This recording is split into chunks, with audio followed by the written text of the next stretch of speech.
Baik, Assalamualaikum warahmatullahi wabarakatuh. Selamat pagi Mbak Maria, teman-teman dan kakak-kakak semua. Izin apakah suara saya terdengar dengan jelas? Iya, silakan lanjutkan, Samira. Baik, um, boleh next slide. Perkenalkan kami dari kelompok 11 Fiskal A yang beranggotakan saya, Syamira Rosa Aurelia, dan kedua teman saya ada Fazlen Maula Miftahul Hanifah dan Kesha Anandia Putri. Pada kesempatan ini kami akan mempresentasikan materi mengenai aspek perpajakan pada industri minyak dan gas bumi. Next slide. Pertama-tama kami akan membahas mengenai gambaran umum tentang industri minyak dan gas bumi.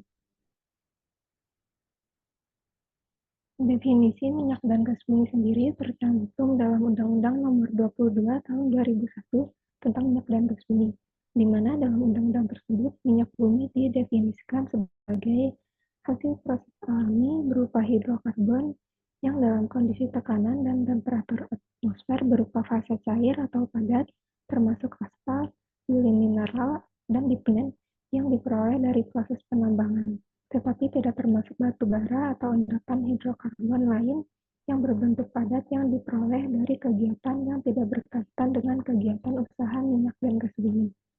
Lalu untuk gas bumi sendiri didefinisikan sebagai hasil proses alami berupa hidrokarbon yang dalam kondisi tekanan dan temperatur atmosfer berupa fase gas yang diperoleh dari proses penambangan minyak dan gas bumi. Jadi industri minyak dan gas bumi ini adalah industri yang melakukan kegiatan pengambilan endapan bahan galian berupa hasil proses alami hidrokarbon yang berupa fase cair, padat, dan atau gas. Selanjutnya ini adalah tahapan kegiatan usaha dalam industri minyak dan gas bumi. Kegiatan usaha dalam industri minyak dan gas bumi terbagi menjadi dua, yaitu kegiatan usaha hulu dan kegiatan usaha hilir. Pertama itu dari kegiatan usaha hulu yang terdiri dari kegiatan eksplorasi dan produksi atau eksploitasi migas. Definisi dari kegiatan eksplorasi sendiri adalah suatu proses atau kegiatan pencarian minyak dan gas bumi dalam perut bumi. Kegiatan ini dapat dilakukan oleh badan usaha yang telah memperoleh kontrak kerjasama dengan pemerintah. Proses pencarian atau eksplorasi minyak dan gas bumi ini dimulai dengan melakukan penyelidikan geologi, yaitu kegiatan untuk mencari adanya potensi hidrokarbon pada suatu daerah yang dinilai memiliki potensi cadangan minyak bumi. Kemudian dilanjutkan dengan penyelidikan geofisika, yaitu kegiatan yang dilakukan untuk mengetahui kondisi geologi di bawah permukaan bumi, agar dapat memastikan data yang lebih akurat terkait dengan keberadaan hidrokarbon dan kemungkinan untuk dieksploitasi. Setelah ditemukan adanya potensi cadangan minyak dan gas bumi, maka tahapan yang selanjutnya dilakukan adalah eksploitasi atau produksi. Eksploitasi adalah kegiatan atau proses pengangkatan minyak dan gas bumi ke permukaan bumi. Terdiri dari kegiatan pengeboran dan penyelesaian sumur, pembangunan sarana pengangkutan, penyimpanan, dan pengolahan untuk pemisahan dan pemurnian minyak dan gas bumi di lapangan, serta kegiatan lain yang mendukungnya. Next slide. Selanjutnya adalah kegiatan usaha hilir. Kegiatan usaha hilir terdiri dari kegiatan pengolahan, yaitu kegiatan memurnikan, memperoleh bagian-bagian, mempertinggi mutu, dan nilai tambah minyak dan gas bumi. Proses pengolahan minyak mentah ini dilakukan di area yang seringkali disebut dengan kilang minyak, yang terdiri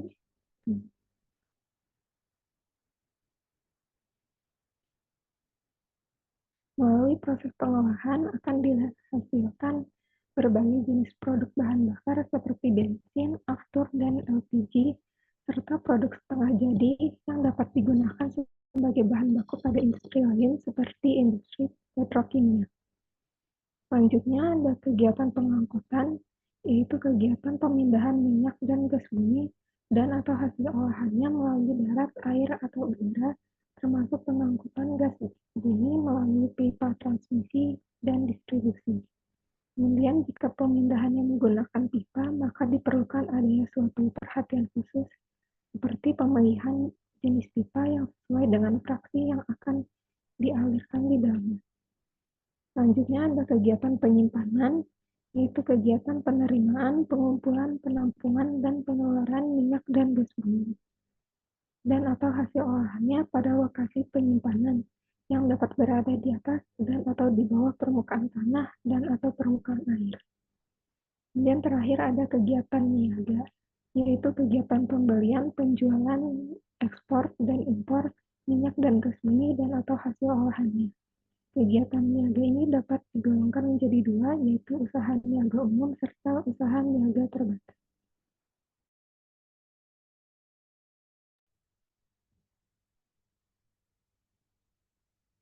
Kegiatan usaha hulu di Indonesia dikendalikan melalui kontrak kerjasama dalam bentuk production sharing contract yang dilaksanakan oleh badan usaha atau bentuk usaha tetap dengan badan pelaksana yang diberitahukan secara tertulis kepada DPR RI. Badan usaha atau bentuk usaha tetap ini akan diberikan satu wilayah kerja dengan jangka waktu kontrak paling lama 30 tahun. Kontrak ini dapat diperpanjang dengan paling lama 20 tahun. Lalu untuk kegiatan usaha hilir ini dilaksanakan dengan memerlukan adanya izin usaha, yaitu izin yang diberikan kepada badan usaha untuk melaksanakan pengolahan, pengangkutan, penyimpanan, dan atau niaga dengan tujuan memperoleh keuntungan dan atau laba. Setiap badan usaha ini dapat diberikan lebih dari satu izin usaha. Kemudian penjelasan mengenai production sharing contract, yaitu adalah suatu kontrak bagi hasil produksi yang disepakati oleh pemerintah dengan badan usaha atau BUMD yang melakukan kegiatan usaha migas. Production sharing contract ini pada umumnya berisi pengaturan segala hal terkait kerjasama pengelolaan migas, diantaranya tentang mekanisme operasional, segi hasil, finansial, audit, dan penyelesaian sengketa atau perselisihan para pihak. Kontrak bagi hasil ini di Indonesia sebelumnya dilakukan dengan mekanisme cost recovery, yaitu pengembalian biaya operasional oleh pemerintah kepada kontraktor kontrak kerjasama atas biaya-biaya yang dikeluarkan oleh kontraktor tersebut selama cadangan migas belum ditemukan hingga dapat diproduksi secara komersial. Jadi penetapan bagi hasil antara pemerintah dengan kontraktor sesuai dengan presentase production sharing yang ada dalam kontrak dilakukan setelah dikurangi pengembalian biaya operasi kepada kontraktor. Namun kemudian mekanisme cost recovery ini kerap menimbulkan dispute antara pemerintah dengan kontraktor dalam menentukan besaran biaya yang seharusnya dikembalikan. Untuk itu, pemerintah merancang skema kontrak baru yaitu dengan gross split. Skema gross split ini adalah kontrak bagi hasil dengan menghilangkan mekanisme pengembalian biaya operasi atau cost recovery. Dalam skema gross split ini menggunakan mekanisme bagi hasil produksi yang diperhitungkan di awal dan tidak dipengaruhi oleh cost recovery. Sehingga dengan skema ini penerimaan negara dari sektor migas juga menjadi lebih pasti. Kemudian dalam skema ini, biaya yang dikeluarkan akan menjadi sepenuhnya beban kontraktor. Dengan begitu, secara alami kontraktor akan menghemat biaya eksplorasi dan eksploitasi minyak dan gas bumi.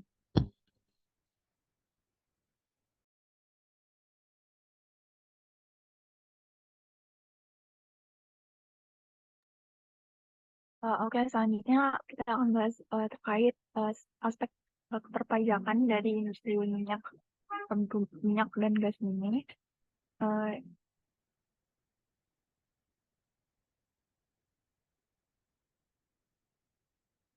Untuk yang pertama, kami akan bahas terkait pajak penghasilan. Dan pada pajak penghasilan ini kami bagi menjadi dua sektor, yang pertama sektor hulu dan sektor hilir. Untuk sektor hulu sendiri kami menggunakan skema terbagi menjadi 2 skema, yaitu cost recovery dan gross split. Untuk skema cost recovery ini kita akan memakai merujuk pada PP Peraturan Pemerintah Nomor 79 Tahun 2010, sebagaimana tadi juga Peraturan Pemerintah Nomor 27 Tahun 2017 terkait tentang biaya operasi yang dapat dikembalikan dan kelakuan pajak penghasilan di bidang usaha hulu minyak dan gas bumi. Dan terkait penghasilan bruto yang diterima oleh kontraktor itu terdiri dari penghasilan dalam rangka kontrak bagi hasil, yang kedua ada penghasilan dalam rangka kontrak jasa, dan yang ketiga adalah penghasilan lain di luar kontrak kerjasama. Kemudian pada pasal 11 Peraturan Pemerintah Nomor 279 Tahun 2010 terkait biaya operasi, yang dimana seluruh biaya operasi tersebut dapat dikembalikan, yang terdiri dari biaya eksplorasi, biaya eksploitasi, dan biaya lainnya. Biaya eksplorasi sendiri terdiri dari biaya pengeboran, biaya geologis dan geofisika, biaya umum dan administrasi pada kegiatan eksplorasi, dan biaya penyusutan. Kemudian pada biaya eksploitasi terdiri dari biaya langsung produksi untuk migas, biaya umum dan administrasi pada kegiatan eksploitasi, biaya penyusutan, biaya pemrosesan gas bumi, dan biaya utility. Kemudian pada biaya yang terakhir pada biaya lainnya, yang terdiri dari biaya untuk memindahkan gas dari titik produksi ke titik penyerahan, dan biaya kegiatan pasca operasi kegiatan usaha hulu.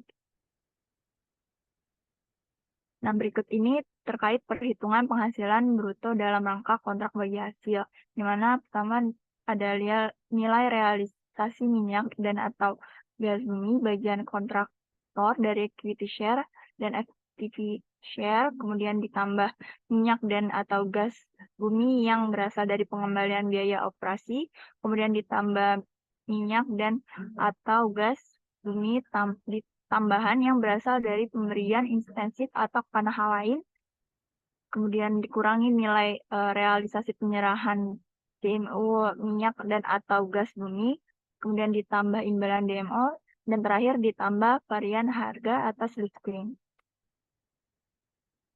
Kemudian ada perhitungan penghasilan neto kontraktor dengan kontrak bagi hasil. Dari penghasilan bruto tersebut akan ditambahkan penghasilan bruto tersebut dalam rangka kontrak bagi hasil tersebut ditambah biaya bukan modal tahun berjalan, dikurang penyusutan biaya modal tahun berjalan, dikurang biaya operasi yang belum dapat dikembalikan pada tahun-tahun sebelumnya, yang dijumlahkan dikurangkan sehingga ditemukan penghasilan kena pajak. Kemudian terkait perhitungan penghasilan bruto dalam rangka kontrak jasa, ada imbalan yang diterima dari pemerintah ditambah dengan nilai realisasi penjualan atas minyak dan atau gas bumi yang berasal dari pengembalian biaya operasi. Kemudian selanjutnya ada skema gross split, yang dimana merujuk pada Peraturan Pemerintah Nomor 53 Tahun 2017 tentang perlakuan perpajakan pada kegiatan usaha hulu minyak dan gas bumi dengan kontrak bagi hasil gross split, yang dimana gross split ini bisa dikatakan sebagai domestic market obligation, yang dimana kewajiban badan usaha atau badan usaha tetap untuk menyerahkan sebagian minyak dan gas bumi dari bagiannya kepada negara melalui badan pelaksana dalam rangka penyediaan minyak dan gas bumi untuk memenuhi kebutuhan dalam negeri yang besarnya diatur di dalam kontrak kerjasama. Dalam skema gross split ini juga mengatur terkait penghasilan, yang dimana dalam pasal 4 PP nomor 53 tahun 2017 yang terdiri dari penghasilan dalam rangka bagi hasil, yang dimana perhitungannya itu terdapat nilai realisasi minyak bumi dan atau gas bumi dikurangi nilai realisasi penyerahan DMO minyak dan atau gas bumi, kemudian ditambah imbalan DMO. Kemudian ada penghasilan lainnya ya selain dalam rangka bagi hasil. Yang pertama itu terdiri dari penghasilan yang berasal dari uplift imbalan lain yang sejenis, yaitu tarifnya yang bersifat final sebesar 20% dari jumlah bruto. Kemudian ada penghasilan yang berasal dari participating interest, yang dimana terbagi menjadi dua, yaitu dari selama masa eksplorasi dan eksploitasi, yang eksplorasi sebesar 7% dari jumlah bruto dan masa eksploitasi itu sebesar 5% dari jumlah bruto. Kemudian ada hasil penjualan produk sampingan dari kegiatan usaha hulu, dan terakhir ada penghasilan lainnya yang memberikan tambahan ekonomi. Kemudian dari skema gross profit sendiri juga mengatur terkait biaya operasi, dan biaya eksplorasi dan eksploitasi tidak jauh berbeda dari skema cost recovery, cuman yang berbeda dari biaya lainnya, yaitu dari gross profit sendiri ada biaya untuk memindahkan migas dari titik produksi ke titik penyerahan, kemudian ada biaya kegiatan pasca operasi kegiatan usaha hulu, kemudian ada biaya pemasaran migas yang berasal dari kegiatan pemasaran yang merupakan bagian dari kegiatan usaha hulu yang telah disetujui oleh SKK migas. Kemudian ada biaya penggantian investasi kepada kontraktor sebelumnya, dan terakhir biaya lain yang terkait dengan kegiatan operasi perminyakan.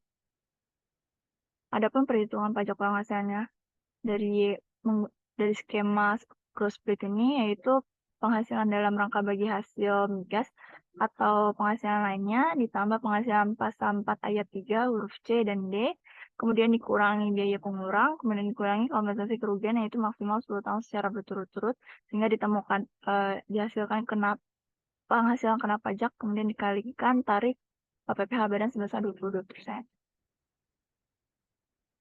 Kemudian selanjutnya ada pajak penghasilan dari sektor hilir, yaitu di mana ada dividen, bunga, dan royalti. Dimana untuk dividen sendiri untuk dividen yang diterima WPDN akan dikenakan PPh potong pungut pasal 4 ayat 2 yang tarifnya itu sebesar 10% bersifat final. Kemudian untuk dividen yang diterima WPDN dan BP dan BUT akan dipotong sebesar 15% dari jumlah bruto, dan dividen yang diterima WPLN akan dikenakan 20% dari PH bruto atau tarif sesuai tax treaty.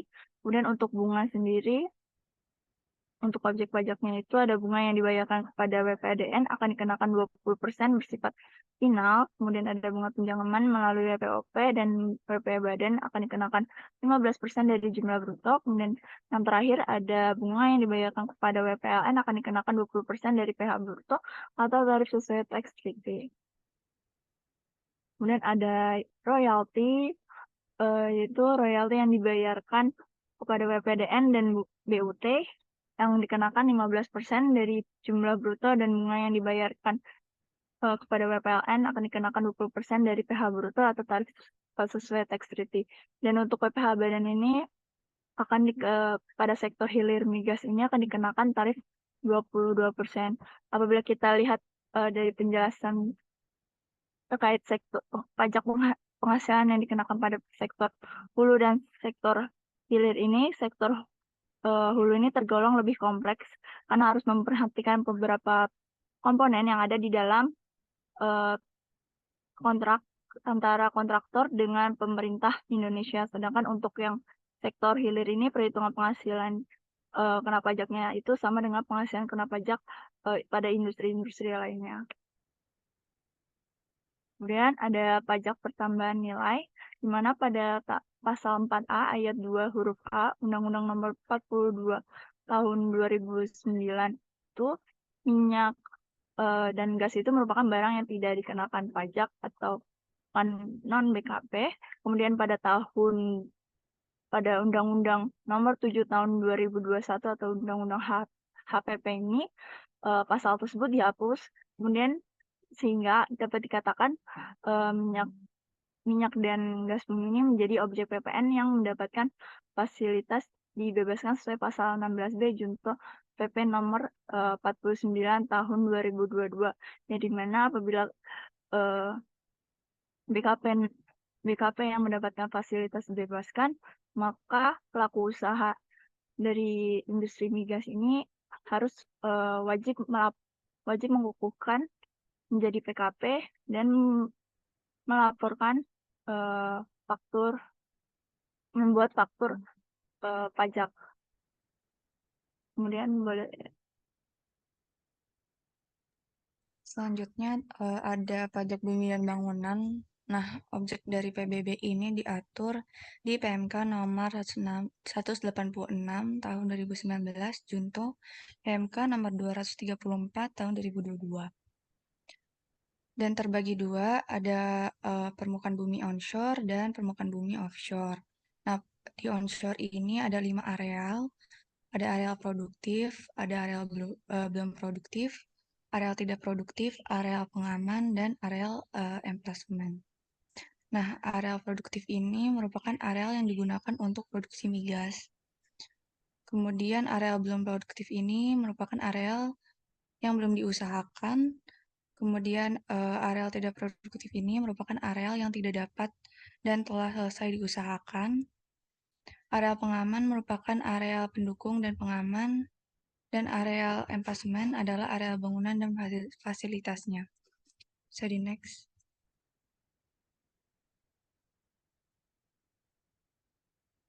Selanjutnya ada permukaan bumi offshore. Permukaan bumi offshore ini merupakan perairan yang digunakan untuk kegiatan usaha pertambangan minyak dan gas bumi. Kemudian selanjutnya ada tubuh bumi. Tubuh bumi terbagi dua, ada tubuh bumi eksplorasi dan tubuh bumi eksploitasi. Sedangkan kalau objek bangunan ini adalah konstruksi teknik yang ditanam atau dilekatkan secara tetap pada areal onshore dan atau areal offshore. Bisa di next. Selanjutnya tentang dasar pengenaan PBB sektor minyak dan gas bumi. Cara menentukan NJOP itu dengan menjumlahkan NJOP permukaan bumi, NJOP bangunan, dan NJOP tubuh bumi. Cari NJOP permukaan bumi itu yaitu dengan menjumlahkan NJOP areal produktif, NJOP areal belum produktif, NJOP areal tidak produktif, NJOP areal emplacement, dan NJOP areal pengamanan. Dan menentukan NJOP bangunan itu dengan nilai perolehan bangunan atau nilai bangunan. Untuk menentukan NJOP tubuh bumi itu dengan mengalihkan luas dengan NJOP tubuh bumi per meter persegi. Selanjutnya,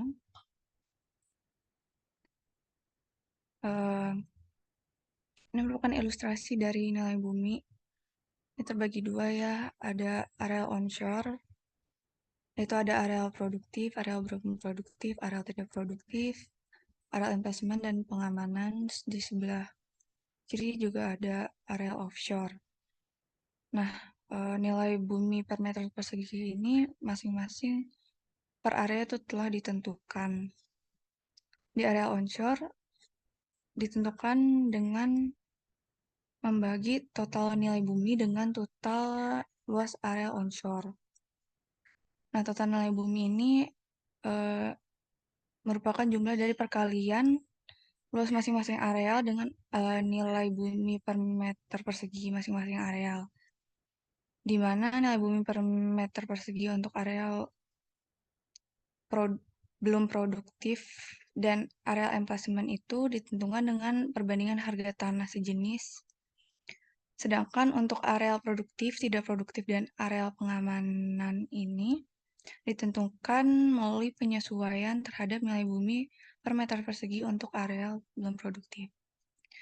Selanjutnya, untuk tubuh bumi eksplorasi ini merupakan hasil pembagian antara nilai bumi untuk tubuh bumi eksploitasi dengan luas wilayah kerja. Dan untuk tubuh bumi eksplorasi ini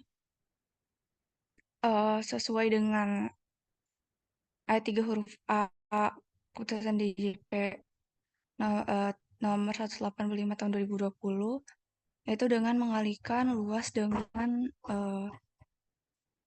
Rp140 per meter persegi. Untuk areal offshore ini ditentukan juga oleh keputusan DJP, yaitu dengan mengalihkan luas dengan 11.485 Rp58 per meter persegi. Bisa dilanjut. Kemudian untuk tarif PBB sektor migas dengan PBB terutang dengan mengalihkan 0,5% dengan nilai jual kena pajak. Nah, cara menentukan nilai jual kena pajak ini yaitu dengan mengurangkan NJOP dengan NJOP PTKP. PBB terutang ini dihitung untuk setiap jenis opsi PBB, yaitu permukaan bumi onshore beserta bangunannya, yaitu permukaan bumi offshore dan tubuh bumi. Selanjutnya, kemudian tentang fasilitas perpajakan, sebagaimana diatur di pasal 25 Peraturan Pemerintah Nomor 53 Tahun 2017 tentang perlakuan perpajakan pada kegiatan usaha hulu minyak dan gas bumi dengan kontrak bagi hasil gross split, junto pasal 4 PMK Nomor 67 Tahun 2020 tentang pemberian fasilitas PPN atau PPNBM serta PPB pada kegiatan usaha hulu minyak dan gas bumi dengan kontrak bagi hasil gross split.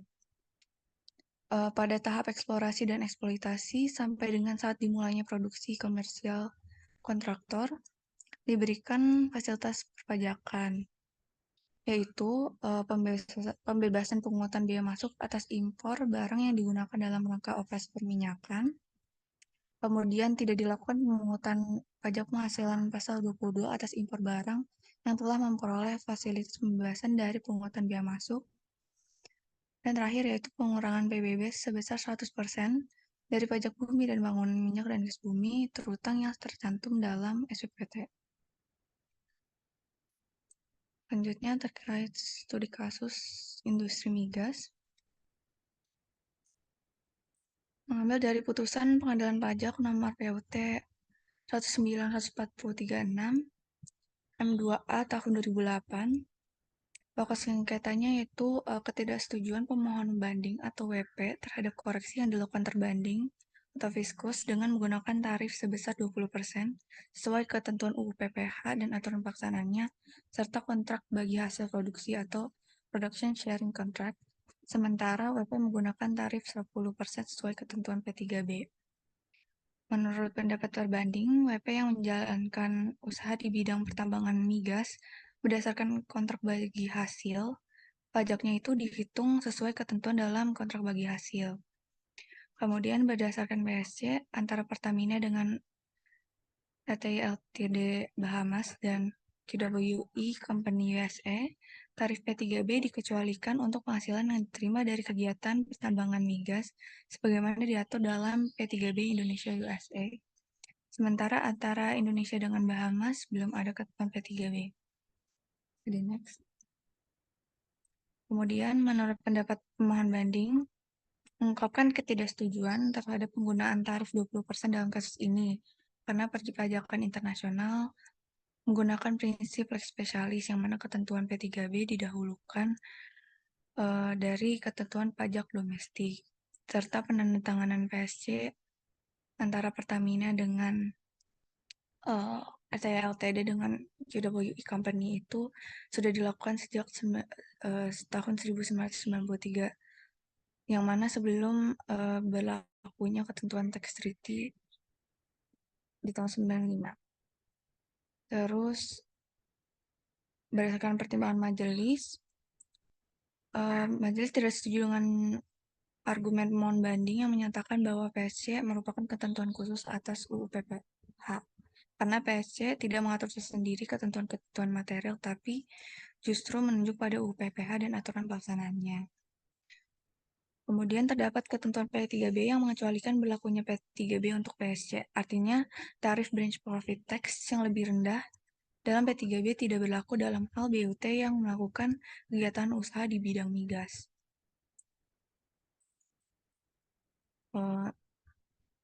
Sehingga putusan pengadilan pajaknya itu menolak banding pemohon banding tentang keberatan wajib pajak atas SKPKB pajak penghasilan pasal 26 ayat 4 minyak dan gas bumi, sehingga koreksi yang dilakukan terbanding dibenarkan. Bisa di next. kesimpulannya yaitu industri migas di Indonesia memiliki potensi yang cukup besar dalam menarik investor, sehingga mendukung pembangunan ekonomi negara. Aspek kebijakan yang berkaitan dengan industri migas meliputi pajak penghasilan, pajak pertambahan nilai, dan pajak bumi dan bangunan. Secara khusus, perlakuan pajak pada sektor hulu minyak dan gas bumi diatur dalam Peraturan Pemerintah Nomor 53 Tahun 2017. Kemudian sehubungan dengan pajak pertambahan nilai, minyak dan gas bumi termasuk barang yang mendapat fasilitas dibebaskan dari pengenaan PPN. Begitupun di tahap eksplorasi dan eksploitasi, pemerintah juga memberi fasilitas perpajakan seperti pembebasan pungutan biaya masuk impor dan lain-lainnya. Sekian presentasi dari kami. Apabila ada pertanyaan boleh langsung diajukan. Teman tadi siapa yang presentasi? Kesha, boleh dibalikin dulu yang ya kasusnya sebelum tanya jawab ya. Nanti langsung dulu ke kelompok presenter berikutnya, baru kita tanya jawab. Oke, ini ada case. Ini apa yang dikoreksi? Ininya apa penggunaan tarif pasal 26 ayat 4 terkait Ya, penghasilan dari migas. atas apa yang dikoreksinya? Penghasilan dari industri migas gitu, Mbak. Penghasilan apa yang dikoreksi? Kalau dari putusan pengadilannya nggak dijelasin ya, Mbak. Kalau pasal 26 Terkait apa? Kalau dividen mungkin ya. nah, di situ dijelaskan, dituliskan. Ini sebenarnya sengketa yang udah berulang, tapi klasik tapi berulang supaya nggak membingungkan. Sini sebutin ketidaksetujuan WP terhadap koreksi atas XYZ yang lakukan terbanding supaya tahu. Ini kan terkait pasal 26. Pasal 26 itu terkait apa? Pembayaran bunga dividen royalti ke luar negeri. Oke, di sini sebenarnya namanya itu branch profit tax. Dividen itu merupakan penghasilan pasif yang dibayarkan oleh subjek pajak dalam negeri yang berbentuk badan kepada subjek pajak lainnya yang berbentuk badan. Ceritanya dia ini adalah BUT. Jadi sisa hasil usaha BUT itu namanya branch profit tax. Oke? Jadi dia setelah produksi nih, si perusahaan ini, migas ini, teman-teman tahu ya bedanya BUT dengan PT? Kalau tahu, ceritain. Kalau belum tahu, saya ceritakan. Nggak cuma kalian ya, tapi juga yang menjadi non-presenter. Ini sih nggak lagi ngomelin presenter ya. Tahu bedanya?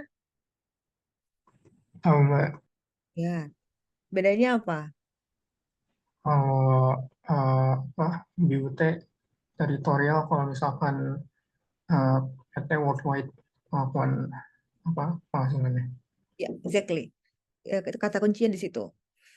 Nah, si apa namanya sebutan untuk kalau kalian misalnya hitung PPh badan kan, PPh badan kan ada namanya profit profit after tax.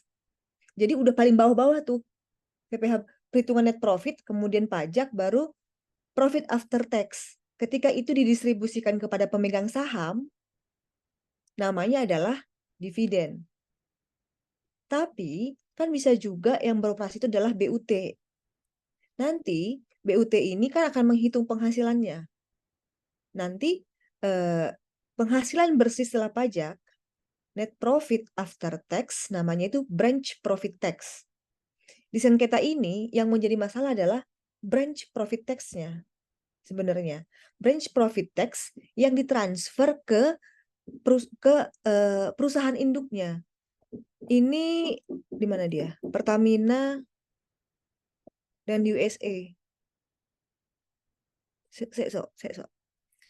Pertamina dan Bahama. Ini ada skemanya nggak ini ya?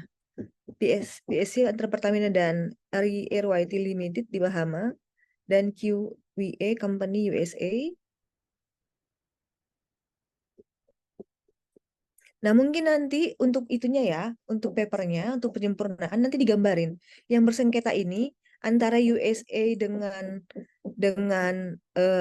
maaf, Indonesia dengan USA atau antara em, Indonesia dengan Bahama. Setahu saya, mungkin saya bisa salah ya. Di PSI Indonesia dan USA, salah satu PSI yang cukup clear terkait pajak. Cukup clear terkait pajak. Kebetulan saya sedang akan publish ini sama senior kalian terkait bagaimana perlakuan antara PSC dan P3B. Dia kan diatur secara spesifik di kontrak ya. Sementara sisi lain yang kemarin saya sempat cerita, kontrak udah bersifat statis, sementara di ketentuan perpajakan umum ada yang mengatur yang bersifat general. Dan P3 dan undang-undang kita itu extensionnya adalah P3B. Nanti kita bisa cerita ini setelah kelompok presenter udah presentasi yang kedua. Saya cuma ngasih membuat ini supaya teman-teman clear di awal apa yang dipersengketakan gitu. Oke? Ya, ini tebakan saya, bukan tebakan. Melihat narasi seperti ini kemungkinan itu yang jadi sengketa. Jadi mungkin teman-teman silakan lihat lagi, tegeluk serius dengan putusannya ini. Ini putusan yang cukup, jenis putusan ini merupakan putusan yang cukup klasikal, tapi terus berulang sampai sekarang. Dan belum kelar. Gitu. Oke, silakan di stop share, baru ke kelompok berikutnya. Ke kelompok yang geothermal.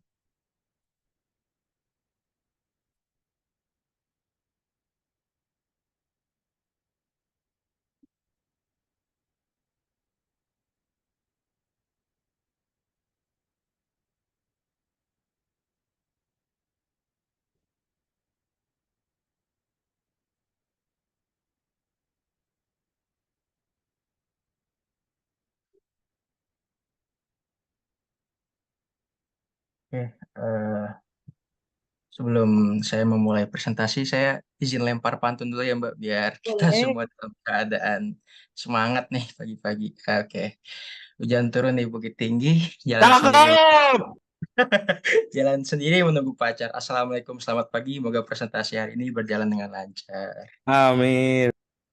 Oke, Gini dong, kan happy kita ya. biar nggak terlalu tegang Mbak di bawaannya. Ini, ngomong-ngomong saya potong dulu ya. Saya ngomong itu menegangkan ya, kayak diem gitu, kayak buat tekanan gitu. Saya nggak enak jadinya, gimana ya? Apa saya gimana? Udah lanjut dulu deh. Kayaknya rasanya tegang gitu ya. Saya terlalu kencang gitu ya. Bawa apanya, marahin anak-anak. Padahal nggak niat loh saya marahin anak-anak tuh. Silakan lanjutkan. Iya, oke. Boleh di next slide.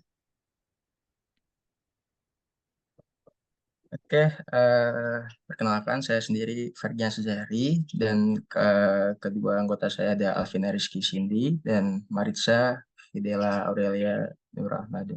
Dan untuk kesempatan kali ini kami akan mempresentasikan terkait aspek pemajakan atas industri panas bumi. Boleh di next. Boleh di next lagi. Oke, mungkin sebelum kita masuk terkait aspek pemajakan atas industri panas bumi, kita perlu mengetahui terlebih dahulu fundamental ataupun pengertian dari panas bumi yang mana merupakan sumber energi panas yang terkandung di dalam air panas, uap air, serta bantuan bersama mineral ikutan dan gas lainnya yang secara genetik tidak dapat dipisahkan dalam suatu sistem panas bumi. Namun menurut Sundoro, panas bumi ini merupakan salah satu energi ramah yang dimanfaatkan sebagai pembangkit listrik. Lagi next. Oke, selanjutnya untuk manfaat panas bumi itu sendiri terbagi tiga, yang mana ada sumber energi terbarukan yang tak akan habis. Hal ini telah diakui oleh para ahli energi dan lingkungan. Dr. Richard Manhans, seorang peneliti energi terbarukan, yang menyatakan bahwa panas bumi adalah salah satu sumber energi terbarukan yang paling menjanjikan pasti kita miliki. Berikutnya untuk energi ramah lingkungan sendiri dianggap sebagai energi ramah lingkungan yang tidak menghasilkan emisi gas rumah kaca menurut Dr. Susan Ketty, yang mana seorang ahli energi panas bumi yang berpendapat bahwa salah satu pilihan terbaik untuk mengurangi dampak perubahan iklim. Selanjutnya untuk manfaat terakhir ada stabilitas energi. Dr. John Lund, seorang ahli energi panas, mencatat bahwa panas bumi adalah sumber energi yang tidak dapat dipisahkan Dan ini tergantung pada cuaca atau musim sehingga bisa menjadi pilihan penting untuk pasokan energi yang konsisten. Selanjutnya, the next. Lalu kita masih berhubungan dengan teori terkait pembangkit listrik tenaga panas bumi yang mana disebut juga dengan PLTP. Menurut National Renewable Energy Laboratory adalah jenis PLTP ini merupakan salah satu jenis pembangkit listrik yang mengambil panas dari dalam bumi untuk menghasilkan uap yang kemudian digunakan untuk menghasilkan energi mekanik yang digunakan dalam pembangkit listrik.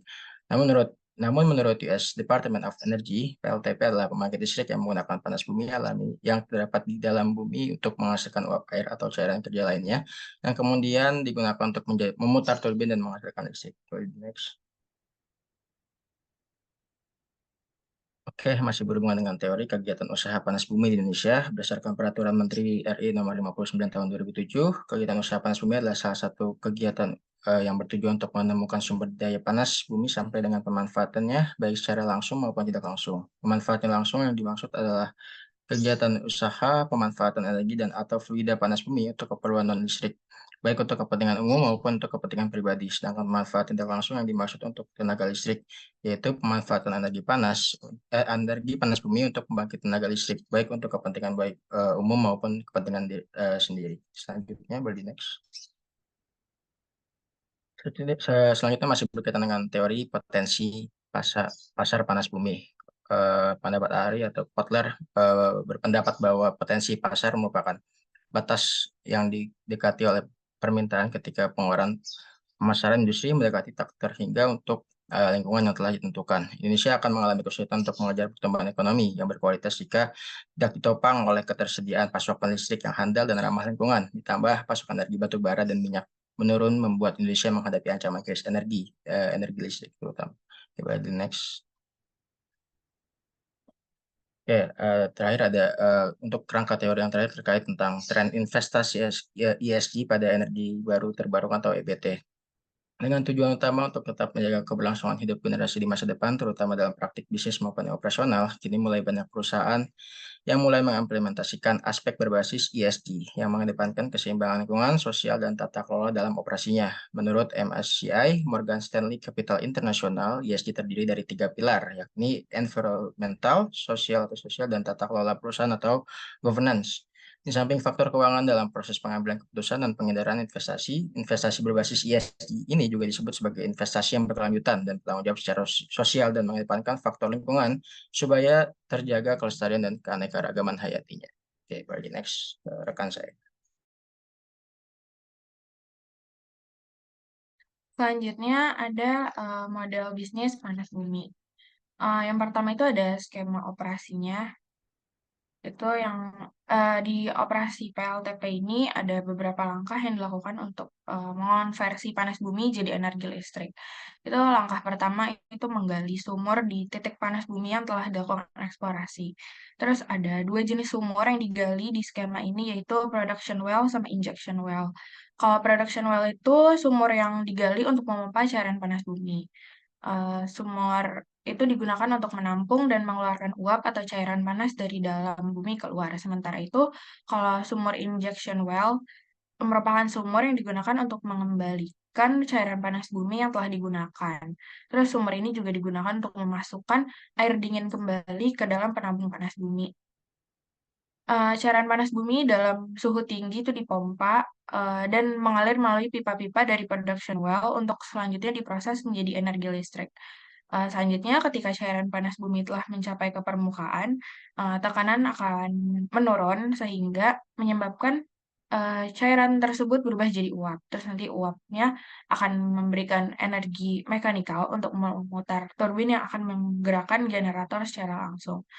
Turbin dan generator itu merupakan alat utama untuk mengkonversi energi panas bumi menjadi energi listrik.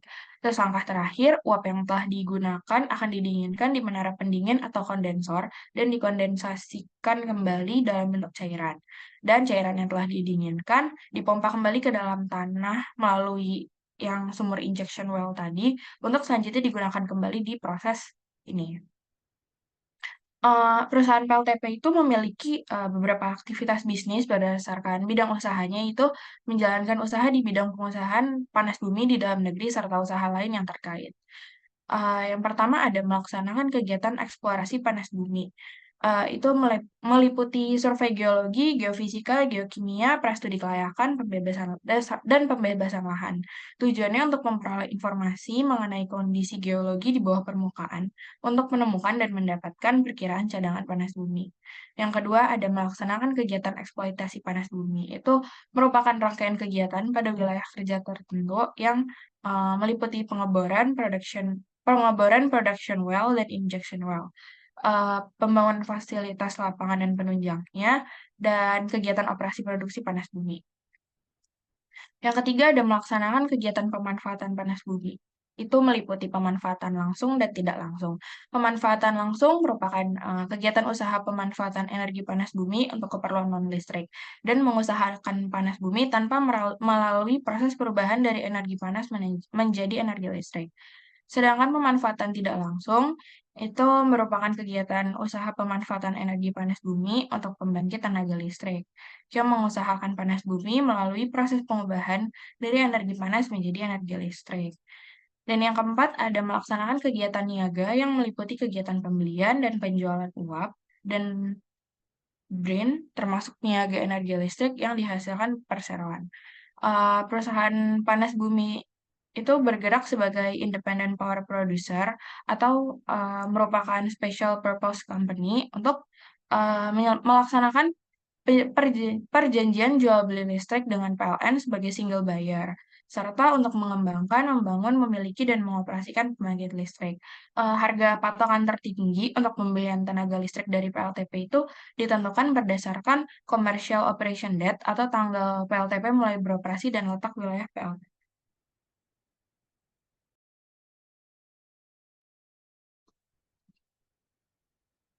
Selanjutnya ada aspek hukum industri panas bumi. Yang pertama ada Undang-Undang Nomor 27 Tahun 2003 tentang panas bumi. Itu merupakan kebijakan pertama yang mengatur tentang panas bumi.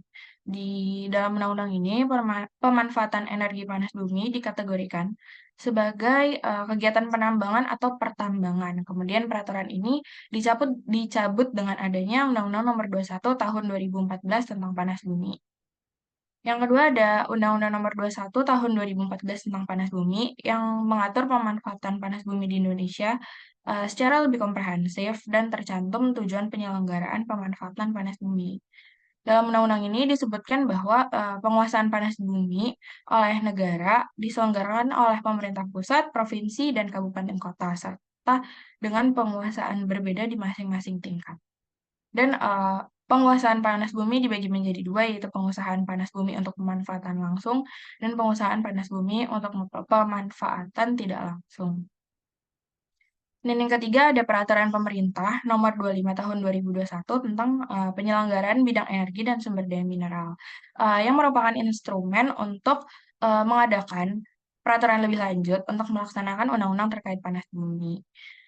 Dalam PP ini dijelaskan definisi kegiatan usaha panas bumi, kemudian diubah dengan adanya PP nomor 25 tahun 2021 ini.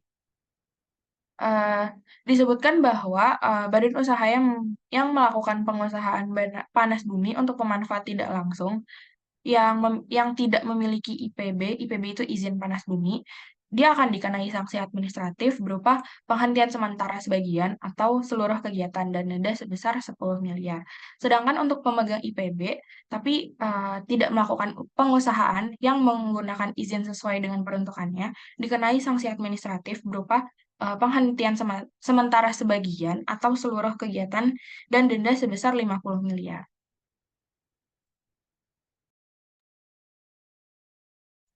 Selanjutnya ada aspek akuntansi atas industri panas bumi. Itu yang pertama ada PSAK 16. Berkaitan dengan industri panas bumi, PSAK 16 ini dia berfokus pada pengaturan aset berwujud yang dimiliki untuk digunakan dalam proses produksi atau penyediaan barang jasa. PSAK 16 mengakui aset tetap berdasarkan biaya perolehan yang meliputi harga perolehan, biaya masuk, pajak yang tidak bisa dikreditkan, biaya lain yang dapat membuat aset beroperasi, serta estimasi biaya pembongkaran dan pemindahan aset tetap. Biaya perolehan ini juga dapat didefinisikan sebagai biaya yang dikeluarkan agar suatu aset dapat beroperasi.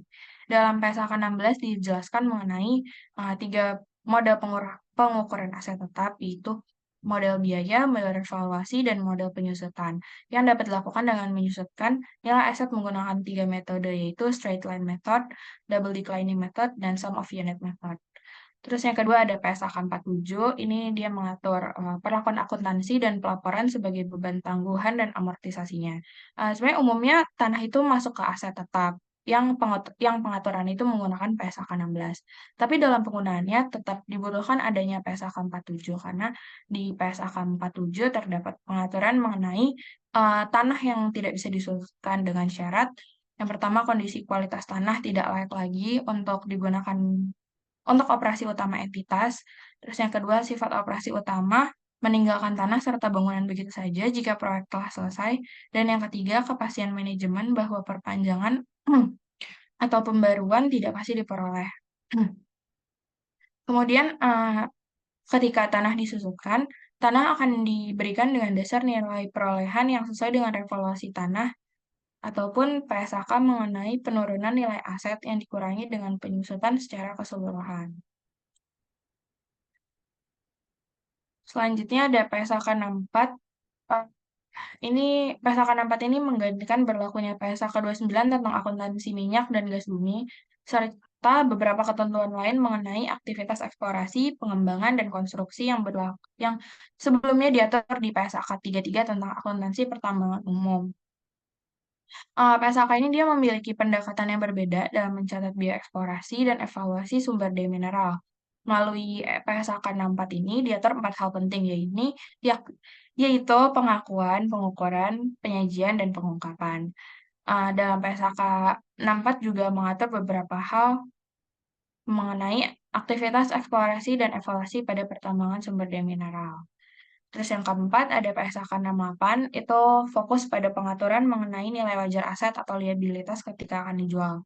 Pengaturan nilai wajar di PSAK 68 ini berbeda dengan pengukuran nilai wajar pada sektor non-keuangan, karena penilaian harga wajar itu dilakukan sesuai dengan teknik yang meliputi yang pertama ada market approach, itu merupakan teknik penilaian yang berdasarkan pada harga dan informasi lain dari transaksi pasar yang melibatkan entitas sejenis. Yang kedua ada cost approach, itu merupakan teknik yang menggunakan jumlah harga atau informasi lain yang relevan untuk menggantikan manfaat entitas tersebut, atau dengan kata lain, dia memperhitungkan segala biaya dalam memelihara entitas tersebut agar dapat dioperasikan. Dan yang terakhir ada income approach, itu teknik yang memperhitungkan jumlah kas yang diterima di masa depan. Selanjutnya akan dilanjutkan oleh Marisa.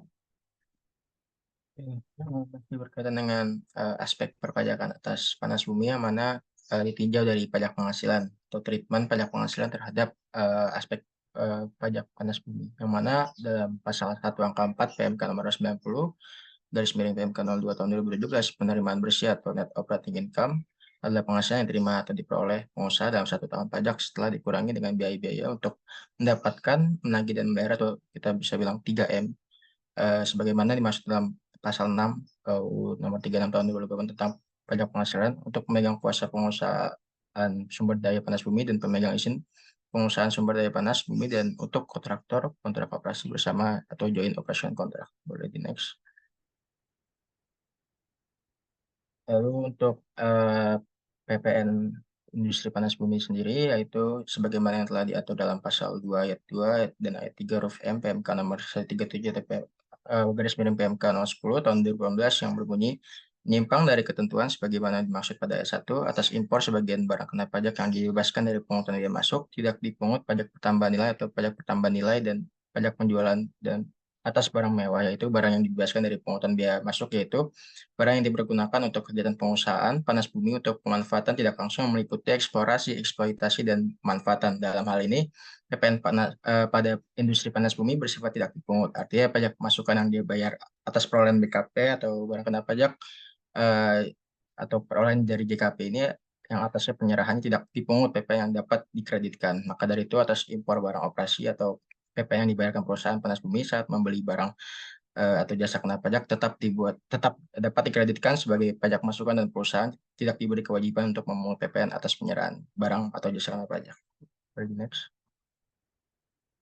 Oke, masih dalam berkaitan dengan pajak PDRI atau pajak dalam rangka impor, mana ditinjau dari PPh 22 berdasarkan pasal 3 ayat 1 huruf B angka 20 PMK nomor 34 garis miring PMK 10 tahun 2017 tentang pemungutan pajak penghasilan pasal 22 sehubungan dengan pembayaran atas penyerahan barang dan kegiatan di bidang impor atau kegiatan usaha di bidang lainnya yang dikecualikan dari pemungutan pajak penghasilan PPh 22 adalah impor barang yang dibebaskan dari pemungutan biaya masuk. Secara eksplisit pada pasal 4 PMK nomor 90 tahun 2017 dijelaskan bahwa subbab biaya masuk pajak penghasilan 22 atas industri panas bumi bersifat tidak dipungut. Berikutnya untuk biaya masuk sendiri berdasarkan pasal 2 ayat 1 Peraturan Menteri Keuangan nomor 218 garis miring PMK tahun 2019 tentang pembebasan biaya masuk dan atau tidak dipungut pajak dalam rangka impor atas impor barang untuk kegiatan penyelenggaraan panas bumi, atas impor barang untuk kegiatan penyelenggaraan panas bumi dapat diberikan pembebasan biaya masuk. Selanjutnya, baik, bila kita tinjau aspek pemajakan PBB dari industri panas bumi itu sendiri berkaitan dengan PBB untuk industri tersebut, PBB ini termasuk ke dalam PBB P3 atau yang kita sebut dengan perkebunan, perhutanan, dan pertambangan, yang mana pajak pusat perhitungannya lebih khusus dan berbeda sehingga PBB P2 yang umum di masyarakat. Meskipun demikian, hampir seluruh realisasi penerimaan PBB diserahkan kepada pemerintah daerah baik provinsi maupun kabupaten kota. Untuk pajak bumi dan bangunan atau PBB P3 untuk industri panas bumi yang diatur Peraturan Menteri Keuangan tahun 2019 tentang klasifikasi objek pajak dan tata cara penetapan nilai objek bumi dan bangunan dalam pasal 1 angka 4 ketentuan tersebut, subjek pajak bumi dan bangunan adalah orang atau badan secara nyata mempunyai suatu hak atas bumi dan atau memperoleh manfaat atas bumi dan atau memiliki, menguasai dan atau memperoleh manfaat atas bangunan. Pada pasal 2 huruf D dinyatakan bahwa objek pajak bumi dan bangunan sektor pertambangan untuk pengusahaan panas bumi meliputi bumi dan atau bangunan yang berada di kawasan pertambangan untuk pengusahaan panas bumi. Selanjutnya. Oke, baik, untuk permukaan bumi untuk menetapkan NJOP PBB industri panas bumi, nilai jual objek pajak atau yang kita sebut NJOP merupakan dasar pengenaan pajak PBB yang dijelaskan dalam pasal 10 peraturan yang sama, di mana NJOP adalah harga rata-rata yang diperoleh dari transaksi jual beli yang terjadi secara wajar, dan bila mana terdapat transaksi jual beli, NJOP ditentukan melalui perbandingan harga dengan objek sejenis atau nilai perolehan baru atau nilai jual objek pajak pengganti. Dalam pasal 19 dijelaskan bahwa NJOP PBB merupakan penilaian dari antara NJOP bumi, onshore, offshore, dan tubuh bumi yang mana tadi sempat dijelaskan dari kelompok sebelumnya dengan NJOP bangunan. Di next. Oke, mungkin tadi sebelumnya dari kelompok tadi sudah menjelaskan terkait tentang onshore, offshore, dan tubuh bumi. Namun saya sendiri akan menegaskan kembali untuk onshore sendiri terbagi menjadi 5 areal, dan kelimanya ini sebenarnya punya perhitungan tersendiri, dan untuk perhitungannya itu sudah tertuang dalam pasal 19 ayat 4, dan onshore tersebut terbagi 5 areal, diantaranya ada NJOP bumi untuk areal belum produktif pertambangan untuk pengusahaan panas bumi, ada NJOP bumi untuk areal produktif pertambangan untuk pengusahaan panas bumi, lalu ada NJOP bumi untuk areal tidak produktif pertambangan untuk pengusahaan panas bumi, lalu ada NJOP bumi untuk areal pengaman pertambangan untuk pengusahaan panas bumi, yang terakhir untuk NJOP bumi untuk emplacement pertambangan untuk pengusahaan panas bumi. Lalu untuk treatment offshore sendiri, permukaan bumi offshore yang merupakan areal berupa perairan yang digunakan untuk kegiatan pengusahaan panas bumi, maka NJOP ditetapkan sesuai dengan keputusan Direktorat Jenderal Pajak. Untuk yang terakhir, tubuh bumi sendiri, NJOP bumi untuk tubuh bumi terbagi 3, yang mana ada eksplorasi, eksploitasi, serta eksploitasi yang belum atau tidak mempunyai hasil produksi, yang mana dari ketiganya ini telah ditetapkan dalam sesuai dengan keputusan Direktorat Jenderal Pajak. Next. Berikutnya akan dijelaskan oleh rekan saya. Baik, selanjutnya adalah fasilitas dan insentif atas industri panas bumi. Fasilitas yang pertama adalah fasilitas pajak penghasilan, merujuk pada PP nomor 78 tahun 2019 tentang pemberian fasilitas pajak penghasilan untuk penanaman modal pada bidang usaha tertentu dan atau di daerah-daerah tertentu, yang selanjutnya pelaksanaannya diatur dalam PMK nomor 96 PMK 010 tahun 2020. Melalui peraturan ini, pemerintah memberikan insentif PPh bagi penanaman modal industri panas bumi. Fasilitas Fasilitasnya berupa pengurangan penghasilan neto sebesar 30% dari jumlah nilai penanaman modal berupa aktiva tetap berwujud termasuk tanah yang digunakan untuk kegiatan usaha utama, dibebankan selama 6 tahun masing-masing sebesar 5% per tahunnya. Lalu penyusutan amortisasi yang dipercepat atas aktiva tetap berwujud dan amortisasi yang dipercepat atas aktiva tak berwujud yang diperoleh dalam rangka penanaman modal. Lalu pengenaan pajak penghasilan atas dividen yang dibayarkan kepada subjek pajak luar negeri sebesar 10% atau tarif yang lebih rendah menurut persetujuan penghindaran pajak berganda yang berlaku, dan kompensasi kerugian yang lebih lama dari 5 tahun tetapi tidak lebih dari 10 tahun. Wajib pajak badan yang melakukan penanaman modal baru dan ingin mendapatkan fasilitas pajak penghasilan ini harus mengajukan permohonan sebelum saat mulai berproduksi komersial yang dilakukan secara daring melalui sistem OSS yang dilakukan bersamaan dengan pendaftaran untuk mendapatkan EIB bagi wajib pajak baru atau paling lambat 1 tahun setelah penerbitan izin usaha yang diterbitkan oleh lembaga OSS untuk penanaman modal dan atau perluasan. Boleh di next. Selanjutnya adalah fasilitas PPN atau PPNBM dan bea masuk. Fasilitas PPN diberikan atas impor barang kena pajak yang bersifat strategis seperti mesin dan peralatan baik dalam keadaan terpasang maupun terlepas, tidak termasuk suku cadang yang diperlukan oleh pengusaha di bidang pemanfaatan sumber energi terbarukan untuk menghasilkan barang kena pajak. Tata cara pembebasan PPN ini telah diatur dalam PP nomor 12 tahun 2001 tentang impor dan atau penyerahan barang kena pajak tertentu yang bersifat strategis yang dibebaskan dari pengenaan pajak pertambahan nilai serta peraturan pelaksana lainnya. Impor barang kena pajak yang digunakan untuk pemanfaatan tidak langsung panas bumi dibebaskan dari pungutan bea masuk serta tidak dipungut pajak pertambahan nilai dan pajak penjualan atas barang mewah sesuai dengan Peraturan Menteri Keuangan Nomor 137 PMK 010 2018 tentang perubahan ke-6 atas Putusan Menteri Keuangan Nomor 231 KMK 03 tahun 2001 tentang perlakuan PPN dan PPNBM atas impor barang kena pajak yang dibebaskan dari pungutan BM. Boleh di next. Melalui Peraturan Menteri Keuangan Nomor 172 PMK 04 tahun 2022, pemerintah merevisi ketentuan fasilitas bea masuk dan atau tidak dipungut PDRI atas barang untuk kegiatan penyelenggaraan panas bumi yang termuat pada PMK Nomor 218 PMK 04 tahun 2019. Pasal 2 PMK Nomor 172 PMK 04 tahun 2022 ini menyebutkan bahwa impor barang untuk kegiatan penyelenggaraan panas bumi dapat diberikan pembebasan bea masuk. Kegiatan penyelenggaraan panas bumi dapat berupa survei pendahuluan, eksplorasi, eksploitasi, dan pemanfaatan. Lalu fasilitas pembebasan bea masuk diberikan atas impor barang modal yang dilakukan oleh badan usaha selama nyata-nyata dipergunakan untuk industri pembangkit tenaga listrik dengan ketentuan belum diproduksi di dalam negeri, sudah diproduksi di dalam negeri namun belum memenuhi spesifikasi yang dibutuhkan, atau sudah diproduksi di dalam negeri namun jumlahnya belum mencukupi kebutuhan industri. Boleh di next.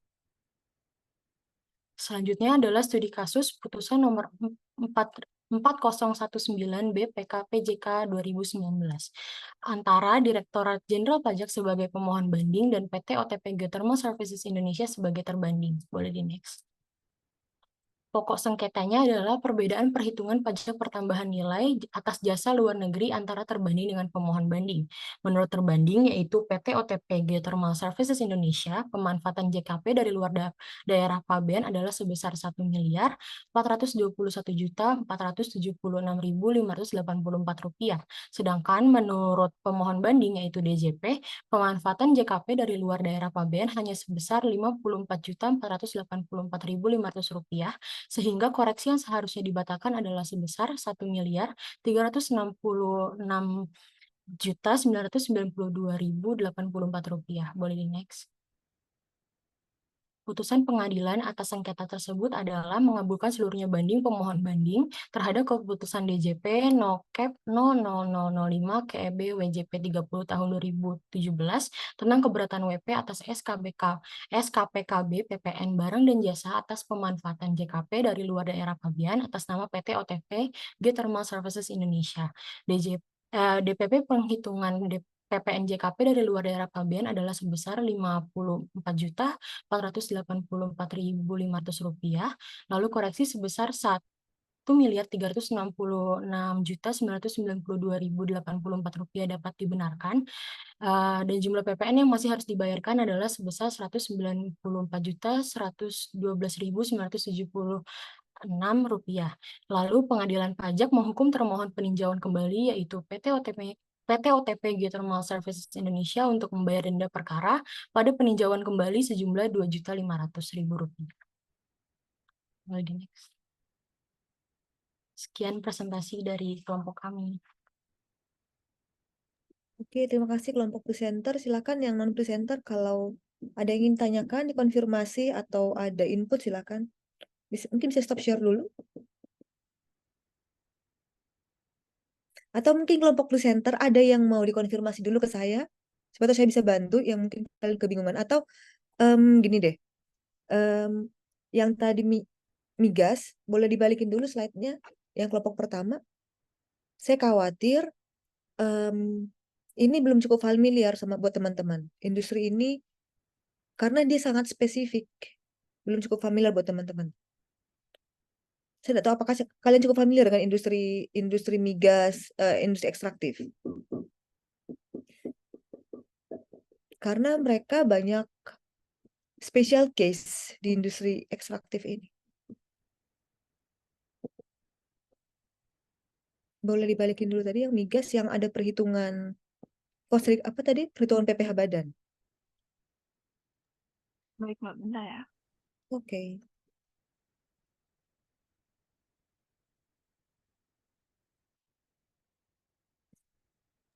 Apakah sudah terlihat, Mbak? Lagi muter. Sip. Yang apa tuh? Yang di awal-awal. Yang ada kalian kasih gambar garis-garis itu.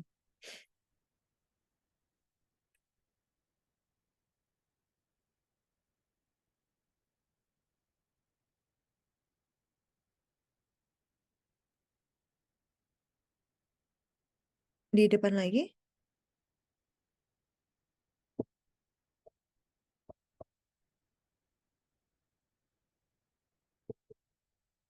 Oke.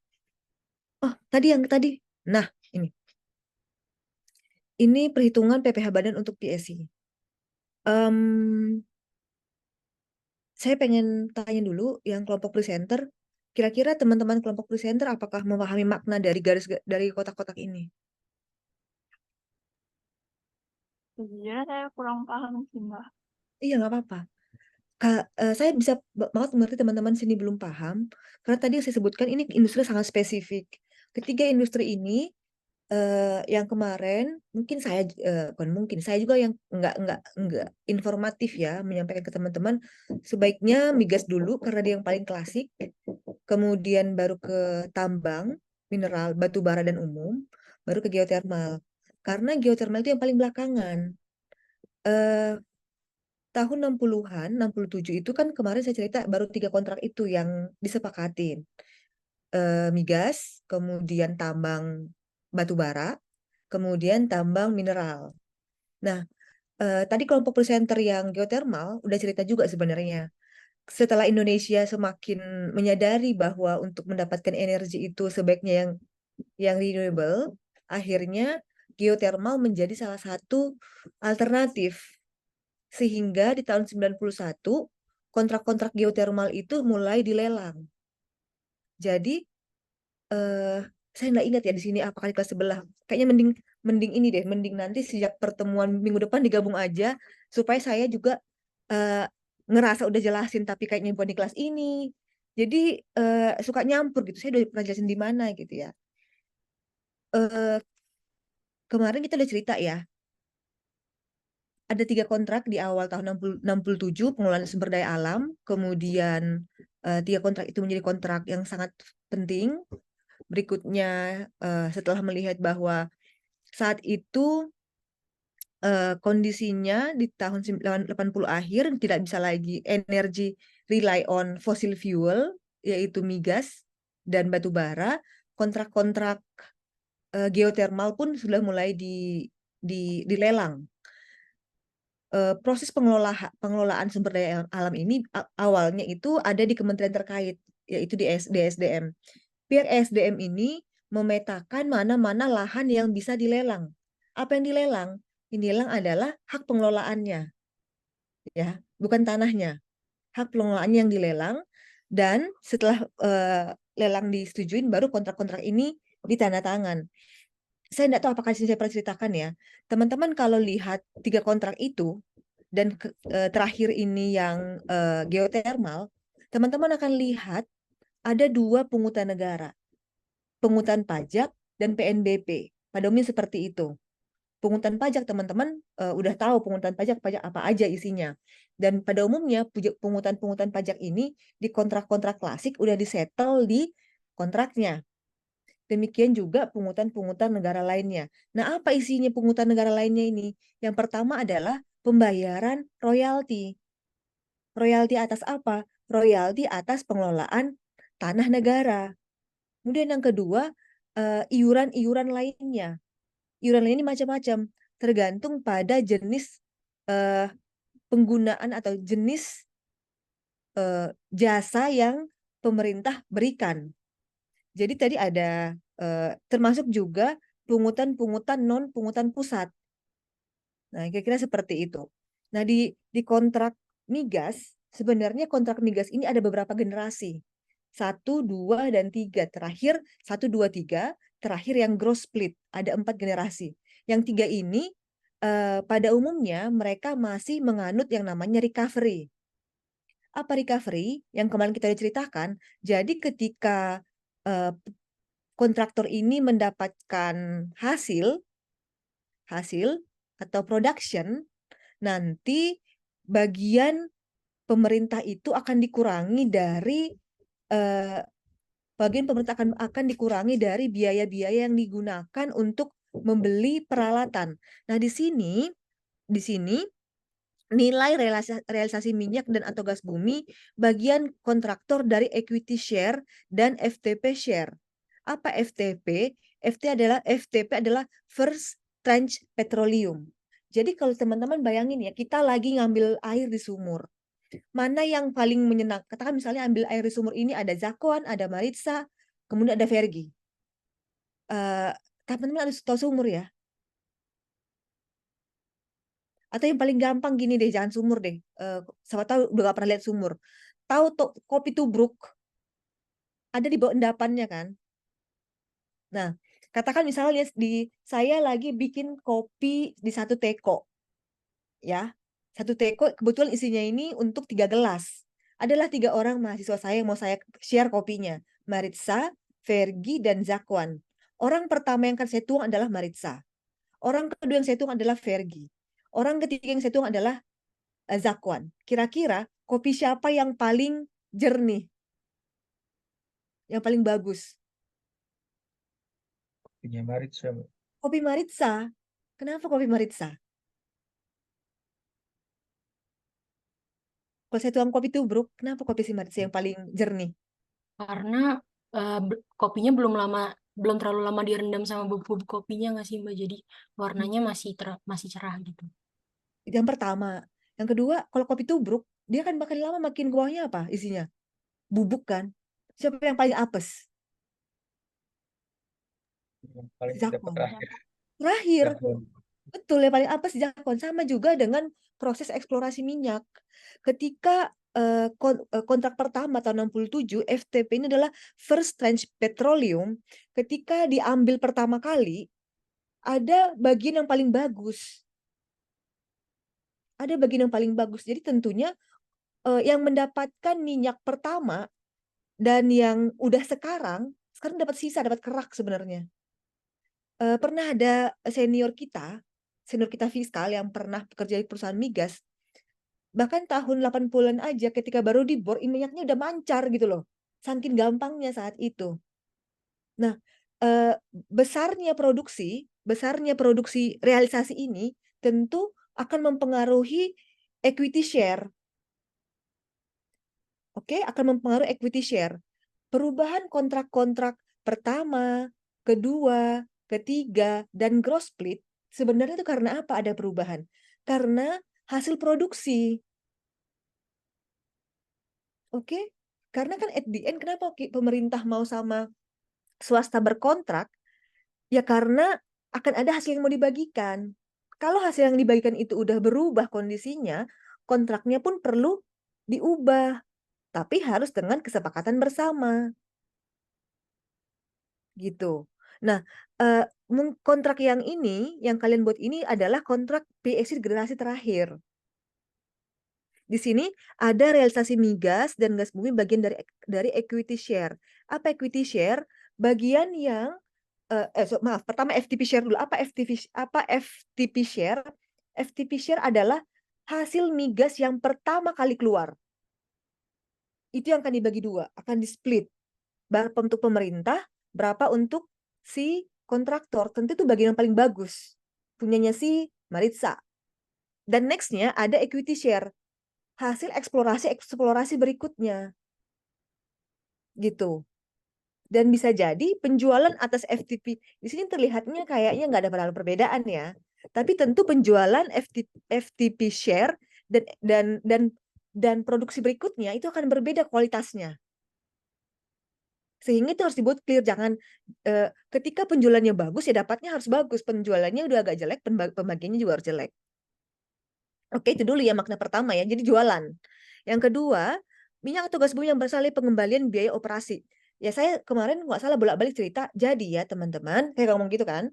Ketika ada barang-barang atau biaya yang dikeluarkan oleh swasta, si kontraktor untuk menggali itu bisa di-recovery ke pemerintah, bisa di-reimburse. Jadi ini adalah maknanya biaya-biaya yang didapatkan karena reimburse. Oke? Nah, berikutnya kalau misalnya si swasta ini ada dapat pembagian karena ada insentif dari pemerintah. Oke? Nah, tapi di sisi lain jadi perhitungan itu dalam bentuk dikonversi gitu ya, dikonversi dalam bentuk bagi hasil yang mereka dapatkan.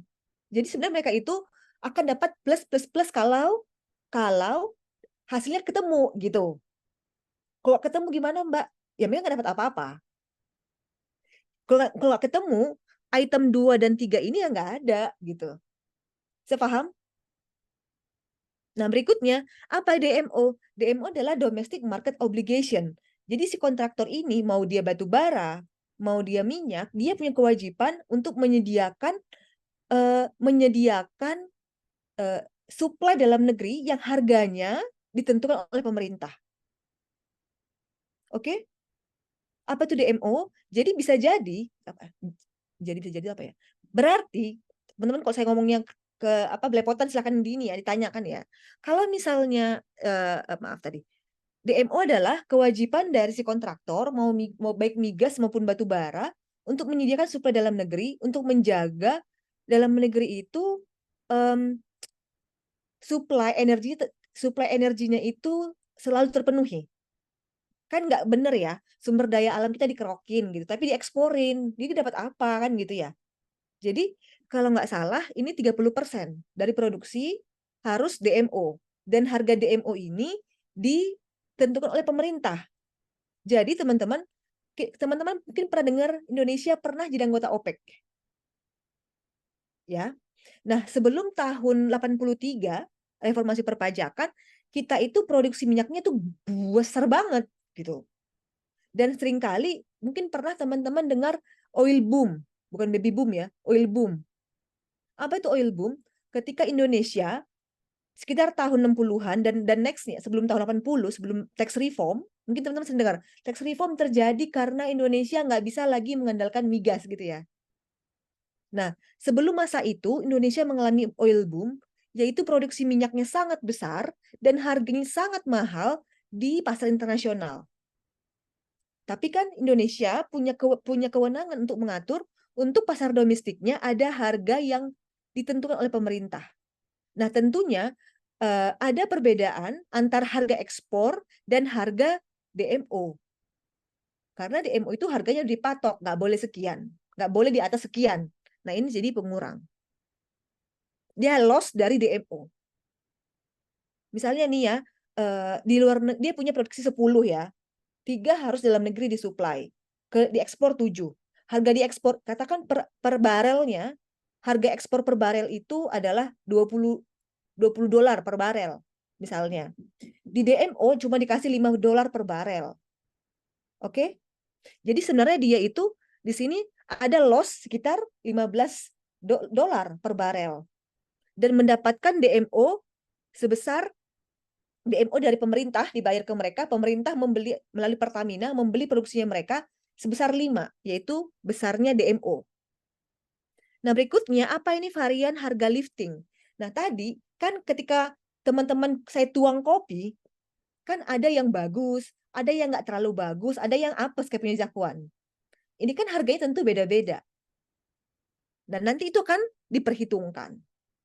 Itulah nanti di belakang ini mereka menghitung berapa brutonya. Ini baru bruto ya guys. Nanti di bawah itu kan baru bruto. Teman-teman ngitung pajak kan dari neto. Bener ya? Nah, ketika ngitung neto ada expense.